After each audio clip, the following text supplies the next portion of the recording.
عمر ابن خطاب رضی اللہ تعالیٰ عنہ امام الائمہ ہیں، اللہ تعالیٰ کے رسول صلی اللہ علیہ وسلم نے ان کے بارے میں کہا محدث ملہم، کہ یہ محدث ہیں، ملہم ہیں، یعنی اللہ تعالیٰ انہیں ایسی باتیں الہام کرتا ہے جو زیادہ تر مبنی بر ثواب اور حق ہوتی ہیں۔ حضرت عمر ابن خطاب فرماتے ہیں وافقت ربی فی ثلاث، کہ میں نے اپنے رب کی موافقت تین باتوں میں کی، تین مسائل جن کا قرآن نے بعد میں وحی بنا کر اس موقف کی تائید کر دی جو بات حضرت عمر رضی اللہ تعالیٰ عنہ چاہ رہے تھے کہ ایسا ہو۔ اللہ کے رسول صلی اللہ علیہ وسلم نے فرماتے ہیں کہ میرے بعد اگر کوئی نبی ہوتا تو عمر ہوتے، اور فرمایا اللہ تعالیٰ کے رسول صلی اللہ علیہ وسلم نے جس گلی سے عمر ابن خطاب گزر جاتے ہیں وہاں سے شیطان نہیں گزرتا، اور آج بھی رافضی باب عمر سے حرم کے اندر نہیں گزرتے ہیں۔ یہ اللہ تعالیٰ کی سنت ہے کہ وہ اپنے اولیاء کی شان کو ایسے ہی زندہ رکھتا ہے اور ان سے بغض اور نفرت رکھنے والوں کو ایسے ہی ذلیل اور رسوا کرتا ہے کہ 1400 سال بعد آج بھی شیطان صفت لوگ عمر ابن خطاب رضی اللہ تعالیٰ عنہ کے نام سے موسوم دروازے سے نہیں نکلتے۔ ہم سلسلۃ عقائد سلف کے باب میں ایسی بدعتوں کو بیان کریں گے جن کا تعلق عقیدے سے ہے، اور یہ وہی بدعت ہے عقیدے کی جس کی وجہ سے ایک آدمی ایمان لانے کے بعد کافر ہو جاتا ہے، جس کو ہم بدعہ مکفرہ کہتے ہیں، یعنی ایسی بدعت جو آدمی کو کافر بنا دیتی ہے۔ تو جیسے جیسے صحابہ کرام کا زمانہ عہد نبوی سے دور ہوتا گیا اور علم کم ہوتا گیا، اور اجنبی اور عاجم اور غیر عربی بولنے والے اور مختلف قسم کے مذاہب سے اپنے اندر الگ الگ افکار و نظریات رکھنے والے لوگ امت کے اندر داخل ہوئے تو ان کے اندر الگ الگ قسم کی گمراہی آئیں۔ تو سب سے پہلی گمراہی جو امت کے اندر وقوع پذیر ہوئی وہ گمراہی تقدیر سے متعلق تھی، کہ ایک آدمی اگر اللہ کے اوپر ہی کلام کرنا شروع کر دے، جیسے کہ میں ایسے لوگوں کو جانتا ہوں وہ کہتے ہیں کہ تمہارا رب کیسا ہے یار، اس کو ذرا سارا فرق نہیں پڑتا کہ وہاں اتنے لوگ کاٹے جا رہے ہیں، وہاں بچیوں کے ساتھ ریپ ہو رہا ہے اور ایسا ہو رہا ہے ویسا ہو رہا ہے۔ تو یہ آدمی اصل میں اللہ کی تقدیر پر کلام کر رہا ہے۔ کیوں؟ چونکہ جس دنیا میں جو بھی ہوتا ہے خیر ہو یا شر ہو اللہ تعالیٰ نے اسے لکھ دیا ہے۔ یہ بات الگ ہے کہ ہم شر کی نسبت تعدباً ادب کی وجہ سے اللہ تعالیٰ کی طرف نہیں کرتے، یعنی ہم یوں نہیں بولتے کہ اللہ تعالیٰ نے کتے اور خنزیر پیدا کیے ہیں، بلکہ ہم یوں بولتے ہیں کہ سب کچھ اللہ نے پیدا کیا ہے۔ حالانکہ یہ بات سب جانتے ہیں کہ سب چیزوں میں یہ بھی آتے ہیں، ایسے افعال کے لیے نہیں کرتے جو ہمارے حق میں غلط ہیں، جو ہمارے حق میں شر ہیں، لیکن اگر ان اعمال ان افعال کی نسبت اللہ کی طرف کی جائے تو بہرکیف وہ تمام اعمال اللہ کی جب حق میں بولے جاتے ہیں تو وہ اللہ کے حق میں کمال ہی ہوتے ہیں۔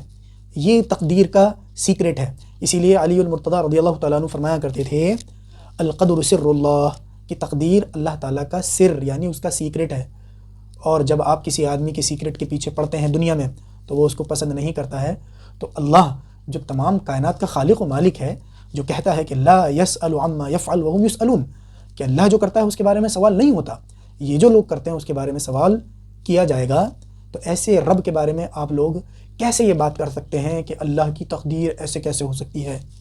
تو اسی لیے سب سے اہم مسئلہ کیوں ہو گیا کہ جب ایک آدمی اللہ تعالیٰ کے علم، اللہ کی حکمت، اللہ تعالیٰ کے افعال کے متعلق ہی اعتراض کرنے لگے گا تو آپ اس کو دین اور دھرم کے نام پہ کیا بتائیں گے؟ وہ کہیں نہیں رکے گا، کیونکہ اس کا اعتراض تو اللہ پر ہے نا۔ تو شروع کرتے ہیں حضرت عمر ابن خطاب رضی اللہ تعالیٰ عنہ کا عقیدہ۔ اس عقیدے کو امام ابن مندہ نے نقل کیا ہے اور اس کی سند امام ابن مندہ تک ثابت ہے، یعنی یہ عقیدہ امام ابن مندہ تک صحیح سند سے ثابت ہے۔ قال عبد الرحمن بن محمد بن مندہ اخبرنا محمد بن ابي نصر اخبرنا الطبراني حدثنا علي بن عبد العزيز حدثنا عمر بن حفص بن غياث حدثنا ابي عن عاصم بن بدهلة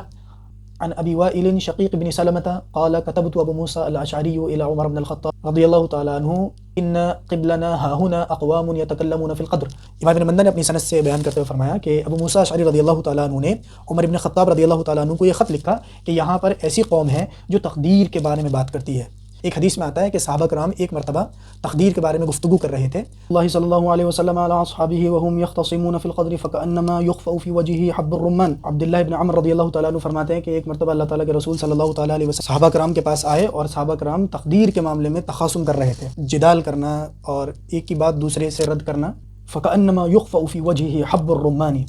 تو صحابہ کرام نے دیکھا کہ اللہ تعالیٰ کے رسول کا چہرہ لال ہوا پڑا ہے، گویا کہ انار کے دانے آپ کے چہرے پر ڈال دیے گئے ہوں، من الغضب یعنی غصے کی وجہ سے۔ فقال بهذا امرتم، اور آپ نے فرمایا کہ تمہیں اسی کا حکم دیا گیا ہے، او لہذا خلقتم تضربون القرآن، یا تم اسی لیے پیدا کیے گئے ہو کہ قرآن کی ایک آیت کو دوسری آیت پر مارتے ہو، یعنی ایک آیت کو دوسری آیت سے رد کرتے ہو، بعضہ ببعض، بہذا ہلکت الامم قبلکم، اسی وجہ سے تم سے پہلے کی امتیں ہلاک ہو گئیں۔ قال فقال عبداللہ بن عمرو ما غبطت نفسی بمجلس تخلفت فيه عن رسول اللہ صلی اللہ علیہ وسلم ما غبطت نفسی بذلك المجلس وتخلفی عنہ۔ صحابی فرماتے ہیں کہ مجھے کبھی اتنی خوشی نہیں ہوئی کہ میں کسی مجلس میں پیچھے رہ گیا، جتنی خوشی مجھے اس مجلس میں پیچھے رہ جانے سے ہوئی تھی، چونکہ میں ان لوگوں میں نہیں تھا جو آپس میں ایک دوسرے کی بات کو کٹاخش کر رہے تھے۔ تو یہ ایک واقعہ صحابہ کرام کے زمانے کا ہے۔ اس کے بعد صحابہ کرام اس امر سے رک گئے، چونکہ صحابہ کرام کی ایک خاصیت آپ کو معلوم ہے کہ اللہ کے رسول جب کسی کام کا حکم دیتے تو اس کو کر لیتے، اور جس سے منع کرتے اس سے رک جاتے۔ ہاؤ، واٹ، وائی، وین، ہو، یہ سب نہیں تھا ان کے یہاں۔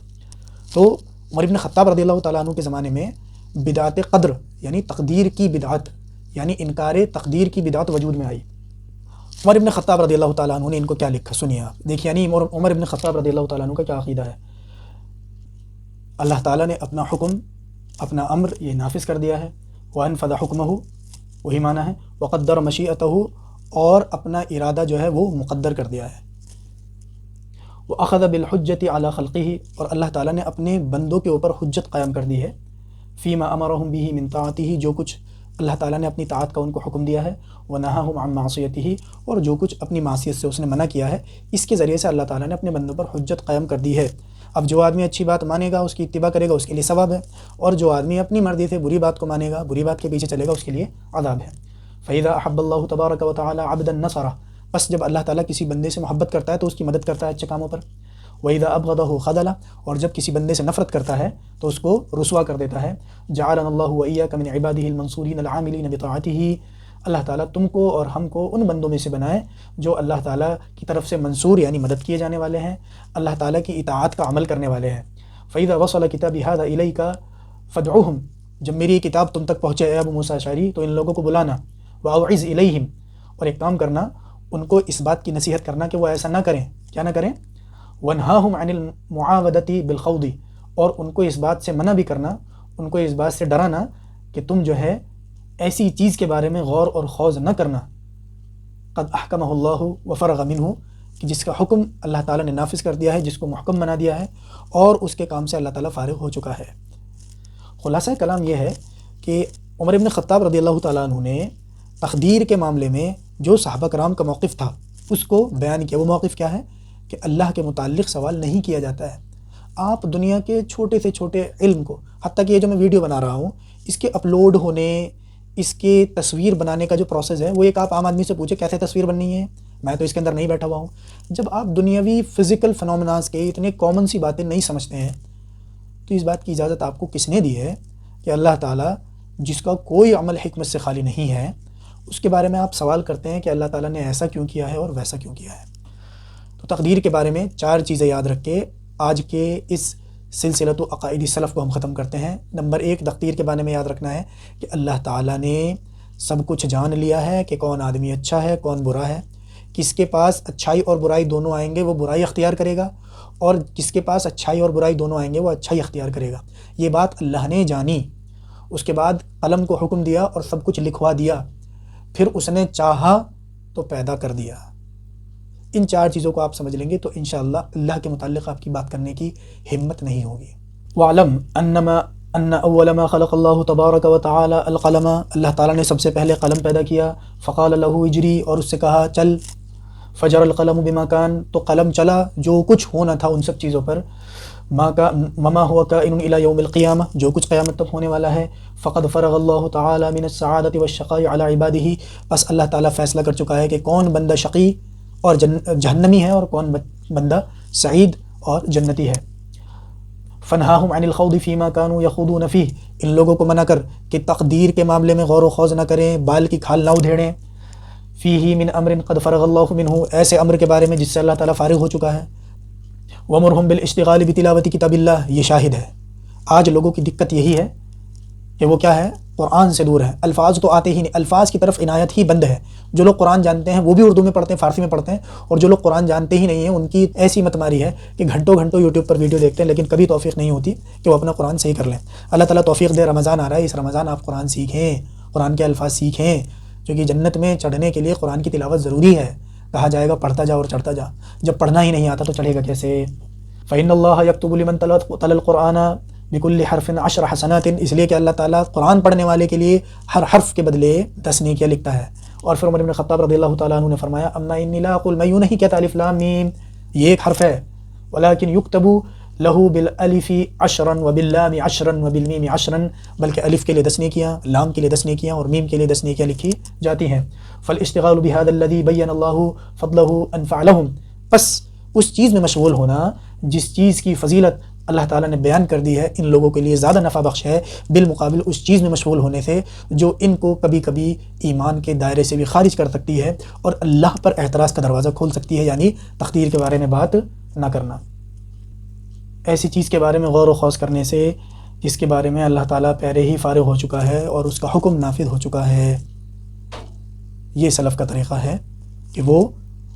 جتنا بتا دیا گیا ہے اس پر اکتفا کرتے ہیں اور جو چیزیں پروڈکٹیو ہیں ان پروڈکٹیو چیزوں کے پیچھے لگتے ہیں۔ بارک اللہ لنا ولکم فی القرآن العظیم ونفعنی وإیاکم بما فیہ من الآیات والذکر الحکیم،